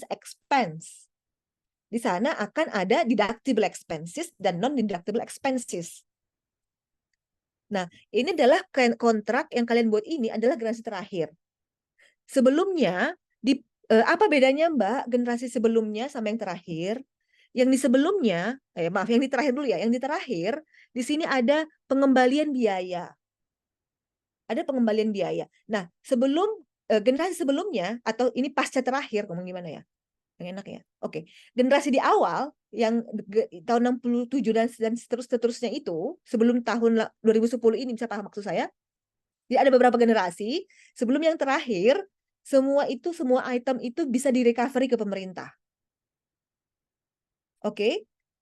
Kemudian yang 2010 ini ada selected items yang boleh direcovery. Jadi nggak full cost recovery. Tujuannya apa? Tujuannya adalah make sure bahwa yang di recovery itu adalah memang substansial terhadap kegiatan produksi. Jadi pemerintah pun jangan digembosin gitu loh. Bisa paham maksudnya? Jadi ketika menghitung PPh badannya ke sektor migas, itu ada 2 item yang mempengaruhi perhitungannya. Yang pertama yang recoverable ini, yang di atas. Berikutnya adalah yang deductible. Yang sering terjadi, mungkin teman-teman sih dengar ya di berita rent seeking migas lah, mafia migas lah gitulah ya.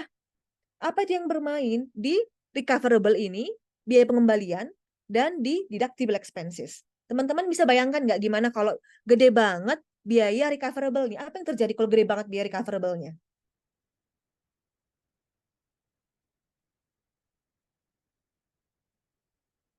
Apa yang terjadi kira-kira di perhitungan ini kalau di sini gede banget?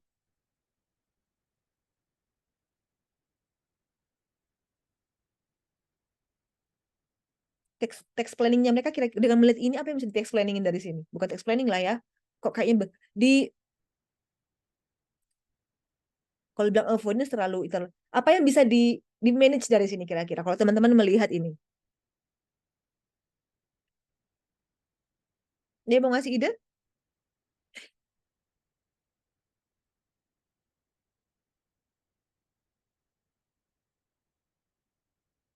Oh, tahu sebelum sana. Teman-teman tadi paham nggak penjelasan saya terkait tabel-tabel ini? Kalau belum saya ulangin loh, nggak apa-apa.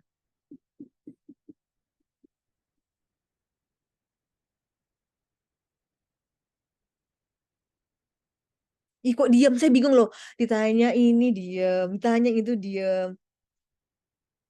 Padahal tadi saya udah happy banget nih si Vergi berpantun.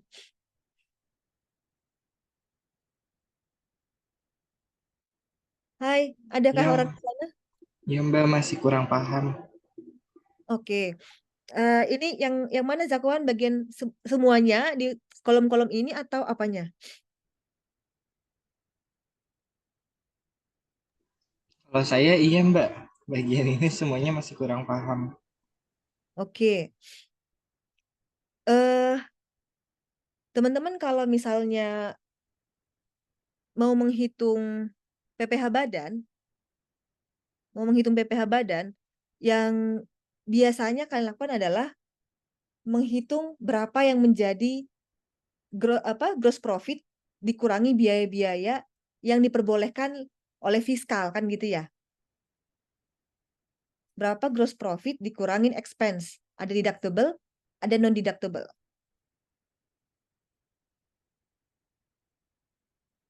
Oke? Itu dulu. Ya, Mbak. Nah, ini gimana ceritanya nih si industri migas ini? Di industri migas ini dia cukup spesifik, cukup spesial. Spesialnya di mana? Spesialnya karena proses produksinya untuk menjalankan produksi, ketika dia sudah mendapatkan minyak, biaya operasionalnya itu bisa di reimburse ke pemerintah. Oke? Ketika perusahaan ini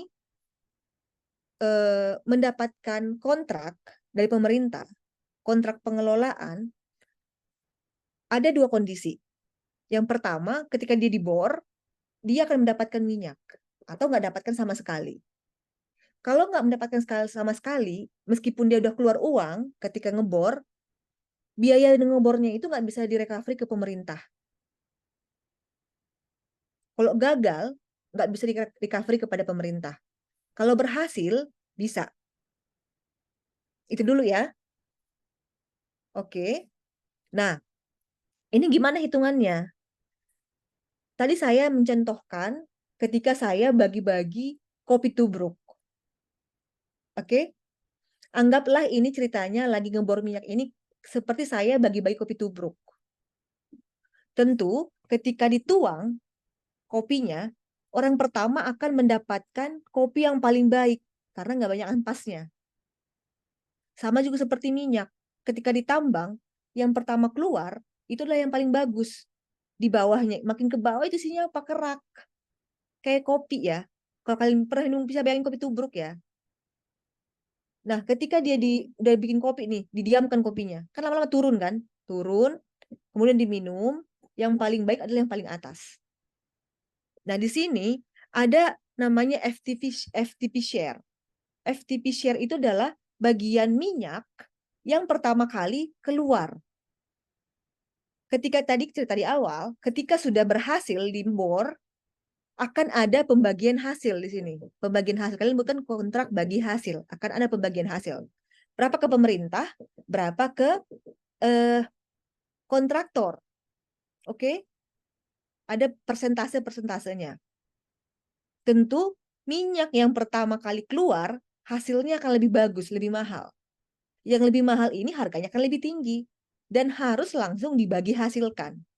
Dan next-nya ada produksi-produksi ikutannya. Oke, sampai situ dulu. Nah, tadi saya sebutkan di awal, kalau dia berhasil, biaya produksinya bisa direimburse ke pemerintah.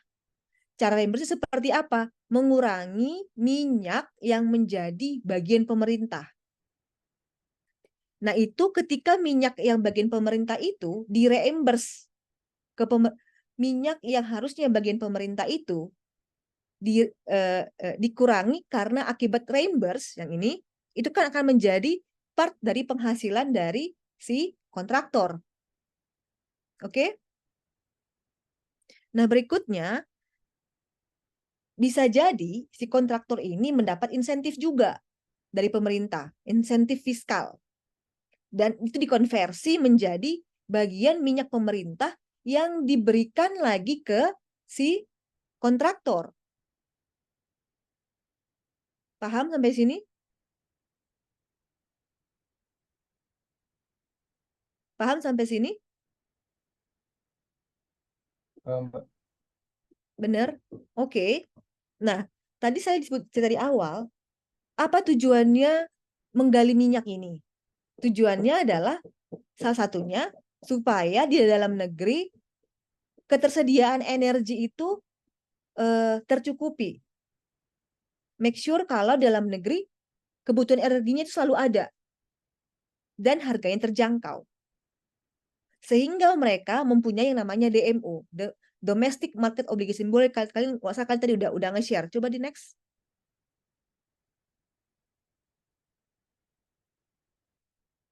Coba di next.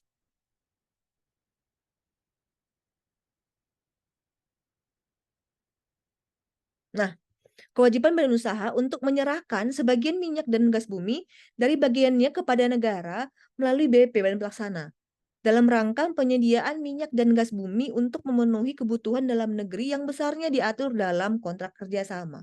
Pada umumnya di kontrak itu ada ketentuan berapa yang harus diserahkan oleh si kontraktor kepada pemerintah untuk menjaga ketersediaan migas dalam negeri. Dan harganya itu siapa nentuin? Pemerintah. Kemudian balik ke yang tadi, yang tabel-tabel tadi.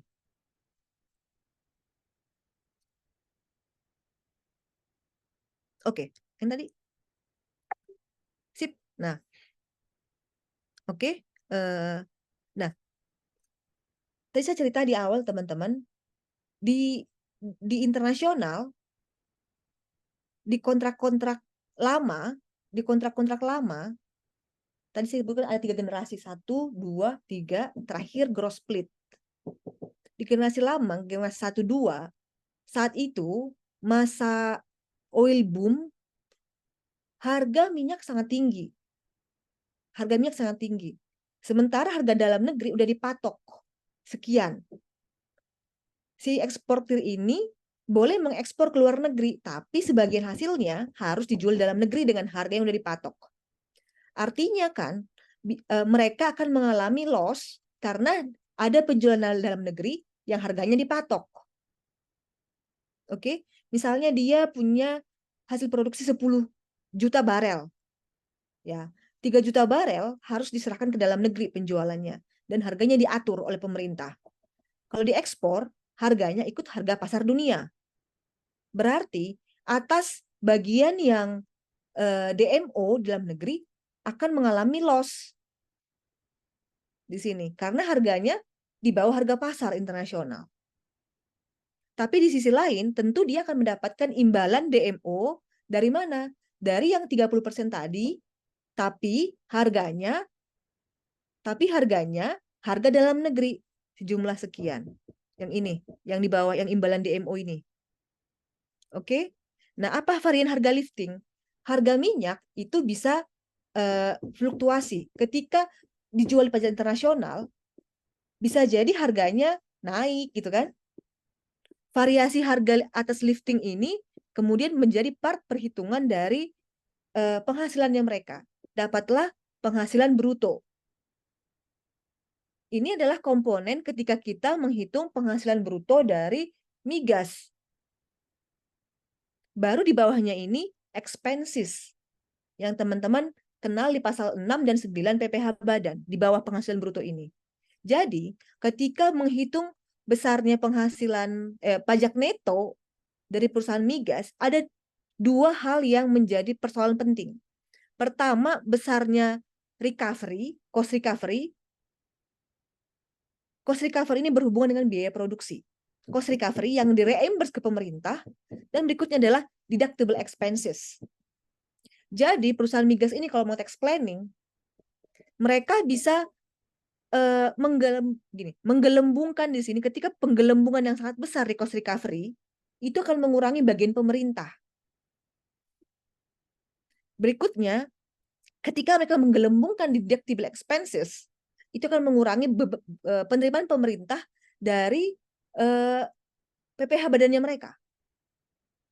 Nah, sehingga kontrak terakhir muncul yang kalian buat ini adalah kontrak cost recovery.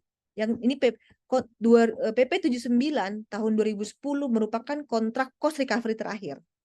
Sebelum PP tahun 2010 ini, cost recovery ini unlimited. Apapun itemnya bisa direimburse ke pemerintah. Tapi apa dampaknya kalau semuanya ini bisa direimburse ke pemerintah? Bagian hasil pemerintah sangat kecil. Saya pernah cerita ke teman-teman, di sini apa kelas sebelah ya. Tahun 2015, penerimaan negara bagi hasilnya itu lebih kecil daripada cost recovery yang direimburse ke pemerintah lebih besar daripada bagian hasil pemerintah. Sehingga di tahun 2010 ini dan ongoing gitu ya, 2015 itu saya nggak tahu gimana ceritanya, nggak banyak juga report di mana cost recovery lebih besar daripada government take, bagian hasil pemerintah. Sehingga pengaturan ulang terhadap cost recovery. Tidak semua item bisa di-recoverable. Hanya item tertentu yang memang ini substantially merupakan biaya operasi. Jadi ketika menghitung PPh atas industri migas, ada dua yang perlu diperhatikan. Yang pertama adalah terkait recoverable cost. Berikutnya adalah deductible expenses. Deductible expenses itu refer ke pasal 6 dan pasal 9 PPh Badan. Teman-teman kalau nggak salah di pasal 9 PPh Badan, sebelum Undang-Undang Cipta Kerja, di sana ada natura itu tidak bisa menjadi penghasilan dari karyawan, kecuali untuk industri-industri yang ada di remote area. Dan mereka termasuk di dalamnya.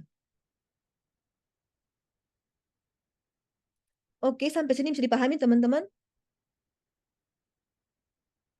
Bisa dipahami? Bisa sedikit Mbak. Mbak Maria mau nanya boleh? Boleh. Tadi kalau yang tax planning-nya itu cost recovery-nya lebih besar, terus bagi hasil ke pemerintahnya lebih kecil, itu bikin supply DMO nggak terpenuhi atau gimana Mbak jadinya? Suplai DMO-nya tetap terpenuhi karena suplai DMO itu lebih ke besar produksi. Dalam negerinya harus ada. Tapi akhirnya kan net yang pemerintah dapat akan makin kecil. Ini hanya struktur dari penghitungannya mereka. DMO-nya harus dipenuhi. DMO itu pemerintah beli ke mereka loh. Tapi harganya pemerintah yang menentukan. Membingungkan ya? Jadi gini, saya kontraktor ya. Saya kontraktor. Kamu pemerintah. Oke? Ya, kamu pemerintah, saya kontraktor. Kamu pemerintah dapat 60. Saya dapat 40. Itu dari yang besar. Dari yang ini, yang paling gede ini, kamu dapat pemerintah, kamu dapat 60, saya dapat 40. Oke? Tapi itu yang gross, itu masih yang hasil production. Berikutnya, karena saya kontraktor, pemerintah saya butuh sejumlah sekian untuk berproduksi. Balikin dong. Oke, dikurangi bagian kamu yang tadinya 60, jadi 50. Oke, saya dapat 50. Habis itu, pemerintah kan kamu janji insentif ya. Janji insentif ya, Wak? Oke. Janji. Karena kamu janji, saya minta insentifnya mana? Oke, 10 kamu dikurangin. Kamu tadi dari 60 dikurangi 10 karena cost recovery, kurang 10 karena insentif. Kamu tinggal 40. Oke? Oke. Nah, 40 kamu ini nanti dikonversi berapa rupiah? Gitu. Tapi di sisi lain dari 60 saya, kamu akan beli ke saya, katakan misalnya 15. Ya. 15 dengan harga yang kamu tentukan. Nanti yang 15 ini akan dijual ke dalam negeri.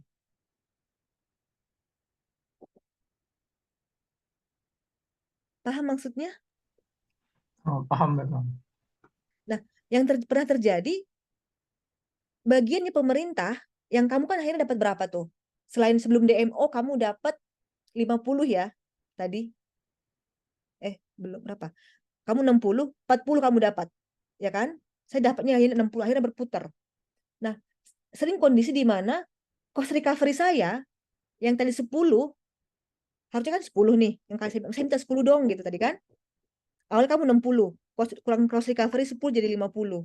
Dikurangi insentif yang kamu kasih tinggal 40.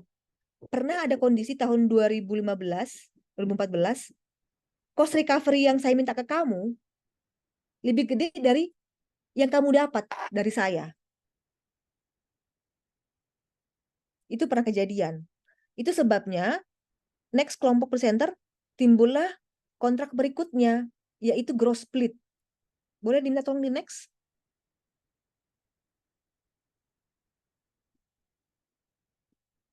Nah ini gross split. Berapa realisasinya?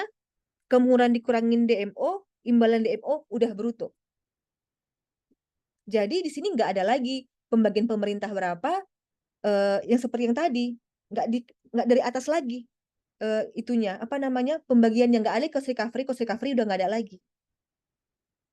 Di sini berapa bagi hasil realisasinya berapa di sini si swasta, kemudian langsung dibagi hasil ke pemerintah, kemudian ada hitungan DMO kayak yang tadi, udah itu aja penghasilannya. Jadi cost recovery nggak ada lagi. Tapi tentunya pembagian persentase antara yang gross split dan cost recovery itu akan berbeda.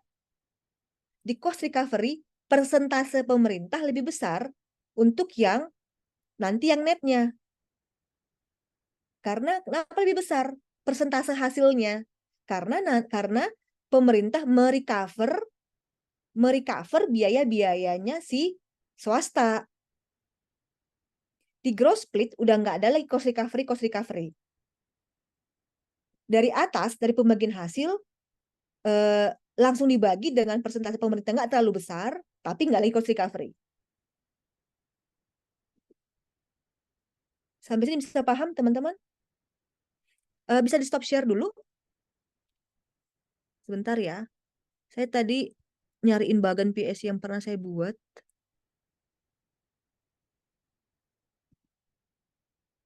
Teman-teman, kita hanya sampai jam 10 ya. Saya harus ke kampus ini, habis ini.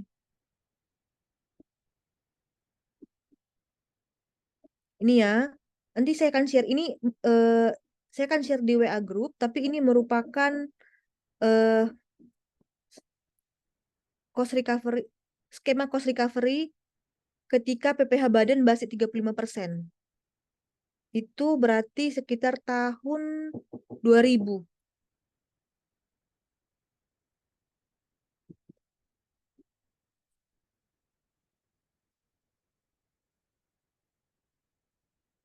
Udah terlihat belum? Sudah, Mbak. Nah. Ini adalah lifting, itu adalah hasil dari migas. Oke, lifting ini. Kemudian ini ada gross revenue.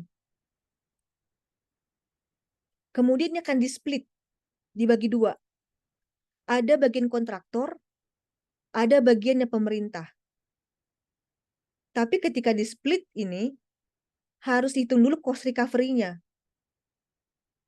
Baru dari cost recovery, dari di-split ini, gambarnya si teman kalian tadi, itu ada di sini itu udah di gross profit. Ini gross revenue dan gross profit beda ya. Gross revenue itu ketika dia masih mendapatkan produksi gelondongan. Yang paling atas tadi, garis yang paling atas.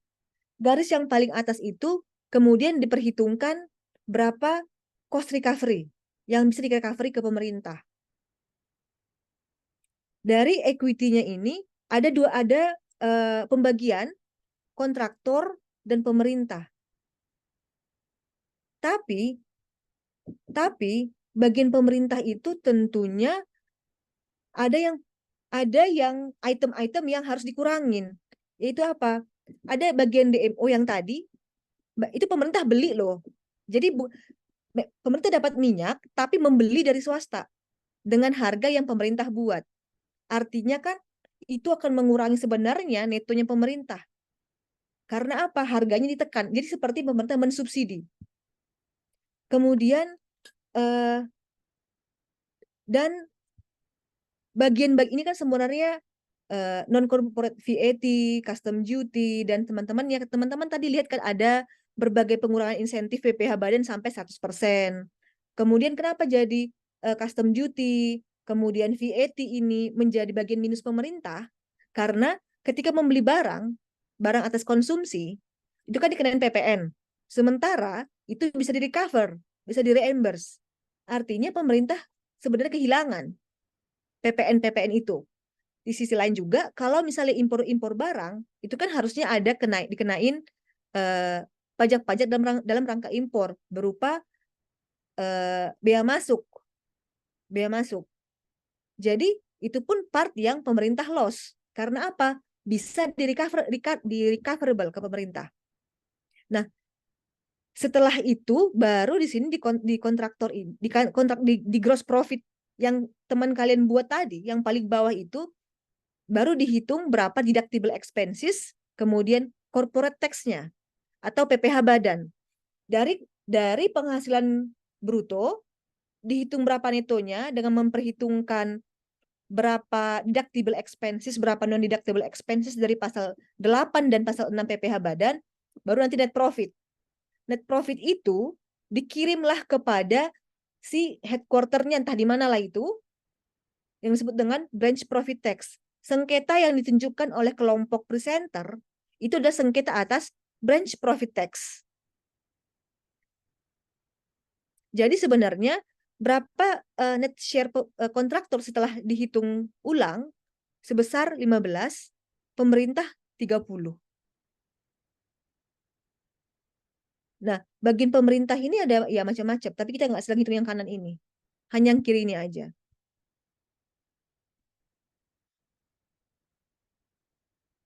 Saya stop share dulu ya. Saya cari dulu artikel yang bisa membantu teman-teman untuk memahami skemanya. Saya udah pernah kasih share ke kalian artikel yang pernah saya buat soal cost recovery? Atau baru dapat yang di WA Group doang?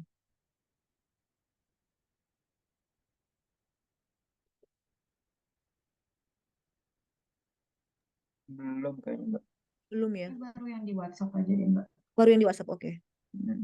Nanti ini saya akan share. Kalau nggak saya belum share, ingetin di WA Group untuk memperbaiki apa namanya? Untuk memperbaiki papernya.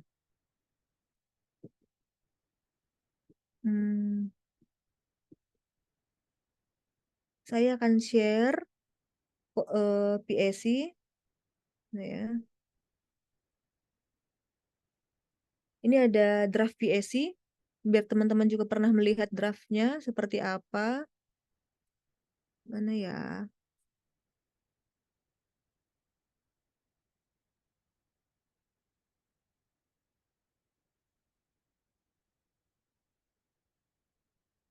Yes.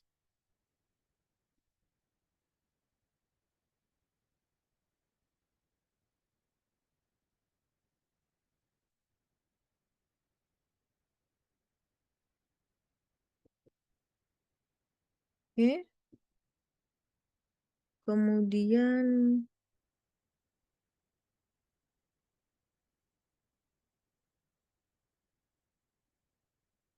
ini mungkin bisa membantu.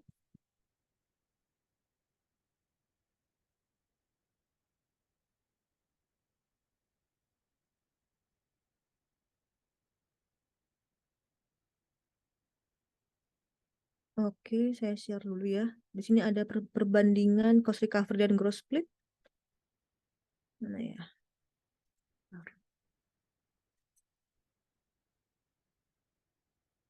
Loh.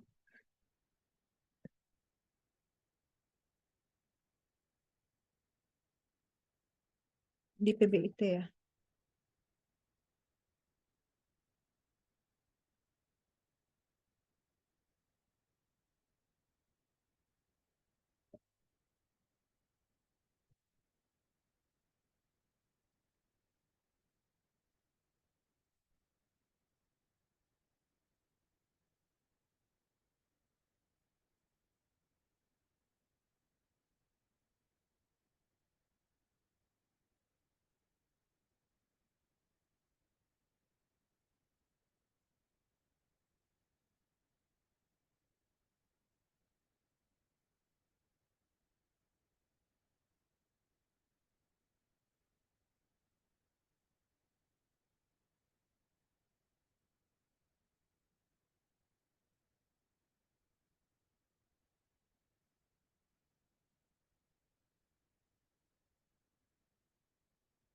Oke, saya udah share. Paling nggak itu bisa membantu teman-teman untuk lebih tahu soal PSI. Saya mohon maaf, saya cukupkan sampai di sini dulu. Untuk minggu depan, kita gabung aja sama yang jam 1. Ini jam 1 bukan? Bukan ya, ini jam 3 ya, jam 3 ya kalian ya. Kita yang jam 1, Mbak. Itu saya salah ngomong berarti. Iya. Oke, kita gabung sama berarti semua di jam 1. Yang penggantinya itu hari Senin siapa? Kalian? Bukan, kalian kemarin ya? Aduh. Oke, terima kasih teman-teman. Kita udah nggak ada pengganti, Mbak.